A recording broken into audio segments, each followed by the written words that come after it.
Estamos de volta com o programa Ação Nacional.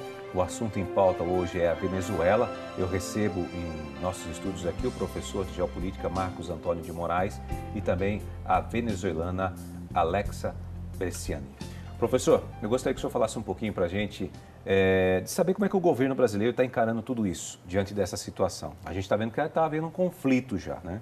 Bom, nós temos dois momentos. Enquanto o governo PT, o Brasil se dizia país irmão da Venezuela. A partir do momento que ocorreu o impeachment no Brasil, da ex-presidente Dilma, e o Temer assume, esse governo não é reconhecido por Maduro. Maduro retirou do Brasil seu embaixador e não reconhece, evidentemente, esse governo. Inclusive, houve uma troca de farpas aí, né, entre ele falando do Temer, o Temer falando dele. Sim, sempre há. E, na verdade, o Maduro não aceita. Ele não aceita, em hipótese alguma, e tirou o embaixador da Venezuela que estava no Brasil. Bom, e que o Brasil... Qual a posição do Brasil frente aos problemas da Venezuela? Eu diria para você, a posição do Brasil tem sido secundária. Até hoje, até agora, até esse instante, o Brasil, através do Temer, só tem se aliado a outros países e endossado a liderança da Argentina, da Colômbia, do Peru, que tomaram decisões firmes e efetivas contra o governo da Venezuela.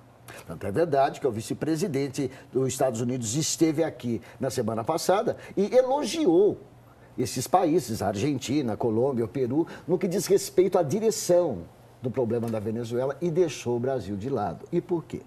O vice-presidente disse que o Brasil está muito mais preocupado com os problemas internos que está vivendo a política brasileira. Não se sabe se o Temer fica hoje e amanhã, ou se ele amanhã sai, do que com os problemas da Venezuela. Mas nós podemos dizer o seguinte, foi aventada a hipótese do Brasil cortar a importação de derivados de petróleo da Venezuela. Imediatamente afastada essa hipótese, porque isso poderia prejudicar ainda mais o povo venezuelano. O Brasil tem recebido grande quantidade de refugiados da Venezuela, através de Roraima, e através de Manaus. Manaus não é fronteira. O Manaus fica no centro do estado do Amazonas, mas eles chegam até Manaus. Eu vi uma entrevista numa rádio, né, nacional, falando que haveria a possibilidade até do governo pensar em fechar as fronteiras para barrar um pouco a entrada dos venezuelanos no país. Isso procede? Procede. Inclusive, o Romero Jucá deu uma declaração infeliz falando a respeito disso. Nós não podemos esquecer que durante a ditadura militar, a Venezuela abriu os braços para acolher muitos de nós. Não podemos esquecer. Com certeza. Agora, a Alexa pode nos dizer um pouquinho sobre isso, né? Porque ela tem um trabalho, né, com essas pessoas que estão, de uma certa forma, literalmente fugindo do país diante dessa situação, né? E você tem acolhido essas pessoas aqui. Bom, muito venezuelano está deixando atrás sua vida na Venezuela para recomeçar uma vida nova no Brasil. Estão entrando em qualquer tipo de condição de refugiado, visa de estudante. E aqui na região de Campinas e regiões próximas tem muito venezuelano que já entrou na condição de refugiado. Faz pouco chegou um irmão nosso atravessando a fronteira e ele foi despojado de todos os seus pertences pela Guarda Nacional de Venezuela. Tiraram tudo, até o sabonete com que ele ia a tomar banho. Olha, inclusive, Alex, eu quero mostrar aqui um VT que a nossa equipe de reportagem do Ação Nacional foi fazer e a gente vai conferir agora. A grave crise na Venezuela não afeta somente quem ainda vive no país. Venezuelanos que há tempos deixaram sua terra natal convivem aflitos com notícias que chegam a todo momento. Resultado disso, muita dor e sofrimento. Nossas crianças estão morrendo, nossos idosos não têm que levar o pão na boca, não têm que comer, né? Então, para mim, isso não é crítico, isso é pior que crítico. tem muita tristeza, muito ruim, crises. A meu parecer, a Venezuela não é nenhum 10% do que ela era antes. Mas para trazer de volta a Venezuela de outros tempos, Alexa decidiu se mexer com uma iniciativa para lá de inspiradora. Eu tenho já mais de 1 ano e meio recoletando mostras médicas, pedindo ajuda para vizinhos. Eu comecei isso foi porque eu perdi um sobrinho faz um ano. Ele morreu por falta de um tratamento dentro do meu país. E esse mesmo fato me hizo abrir mais meu olhar e pensar, eu não posso permitir que outra criança morra por falta de um medicamento. Esses medicamentos coletados no Brasil são enviados com a missão de salvar vidas na Venezuela.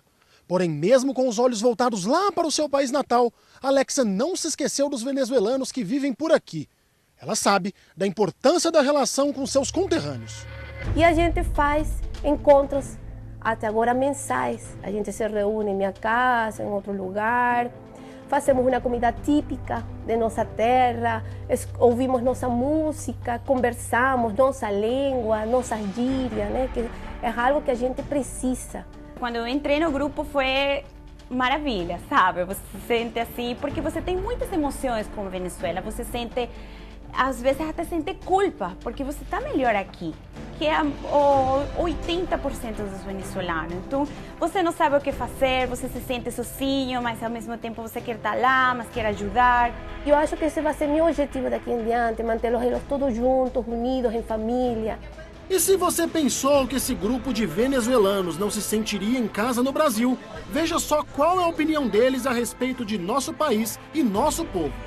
Me sinto tratada como se estivesse no meu país, sabe? Eu fui adotada por o povo do Brasil, sou muito agradecida, sou muito grata. Eu sou casada com um brasileiro e não tenho nada que reclamar. É como sentir-se em casa. Obrigado por abrir as portas de esse país e as portas do coração de todos os brasileiros. Eu tenho esperança de que os filhos de meus filhos consigam ter essa Venezuela que eu tive quando era criança.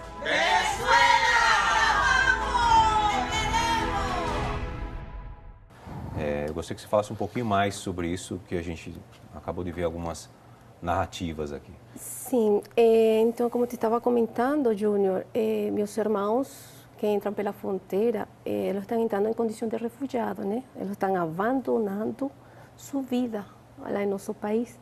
Aí chega muito venezuelano focado em várias regiões, Manaus, Boa Vista, que está sobresaturado de muito venezuelano, vão diretamente a São Paulo e outros poucos vão chegando para o interior do estado, né?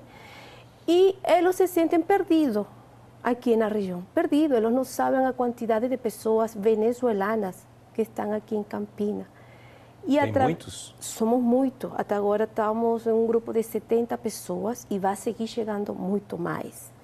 Porque sempre estão falando, vai mais para o interior dos estados, porque as capitais grandes estão lotadas, sobresaturadas. Então, o que está acontecendo? Essas pessoas ficam perdidas na região. E a voz vai correndo de um para outro e eles entram no grupo. Aí, qual é nosso foco, nossa missão? É orientar eles onde estão, quais são os serviços mais próximos para eles, onde estão os hospitais, os especialistas, né? E eles se sentem assim como abraçados, porque eles estão deixando toda a sua família atrás e eles não imaginam que vão encontrar aqui no Brasil. Muitos estão fugindo. Estão fugindo, estão deixando sua vida inteira, casas, sua profissão. Tem doutores, médicos, dentistas, educadores, professores que estão abandonando tudo por recomeçar uma vida nova e fugir daquela crise que está no nosso país.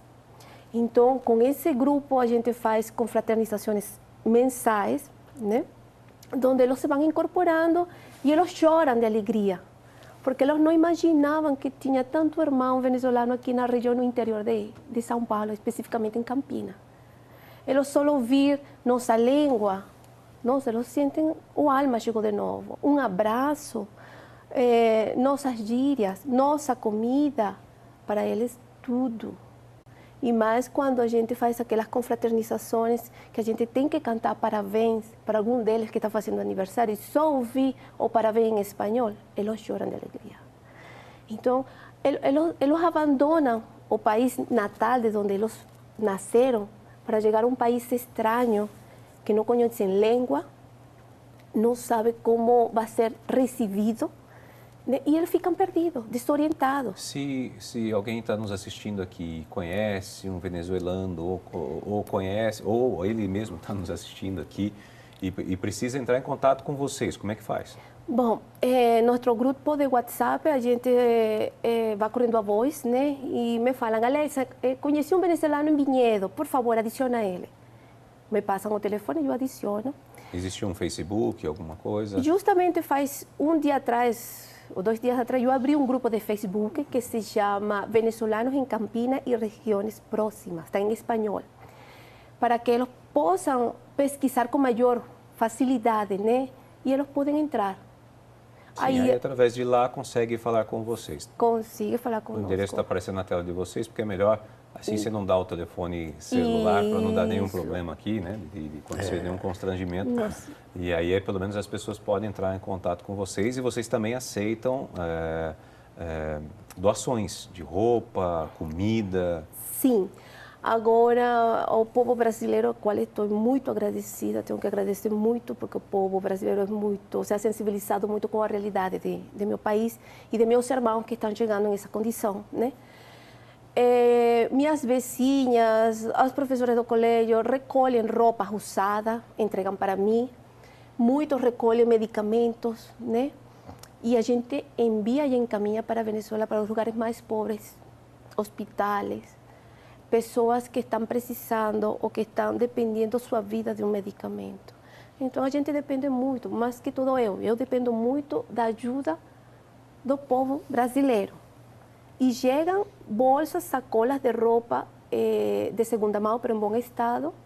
A gente faz uma coleta, intento enviar, quando se pode enviar, se envia para a Venezuela, quando não, a gente faz um brechó online e o pouco que a gente recolhe, se compra medicamentos para enviar. Você comentou que em São Paulo existe até uma paróquia que está abraçando os venezuelanos, celebrando uma missa, né, na língua de vocês. Em uma dessas convivências nossas em São Paulo, na Avenida Paulista, porque tem uma comunidade interessante, maior que aqui, de venezuelanos, conseguimos que fizessem uma missa em uma paróquia em São Paulo, no Ibirapuera. E o cura, o párroco, se sensibilizou tanto com a gente que ele deu a missa em espanhol. E por fato de ele encontrar todo esse pessoal venezuelano junto, chorando, orando, pedindo uma luz para que nosso país consiga o caminho, ele não conseguiu ditar a missa pelo emotivo que foi. Começou a chorar, chorar, chorar, e entre todos conseguimos culminar a missa.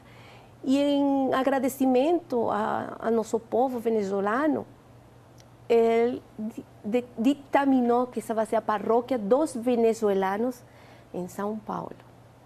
E a gente está muito agradecido, porque a gente não tinha aquele refúgio, aquele contato diretamente, assim, onde, Senhor, vamos à igreja a orar. Não tínhamos esse cantinho onde pedir. E é o que eu estou tentando conseguir aqui em Campinas ou no interior de Campinas.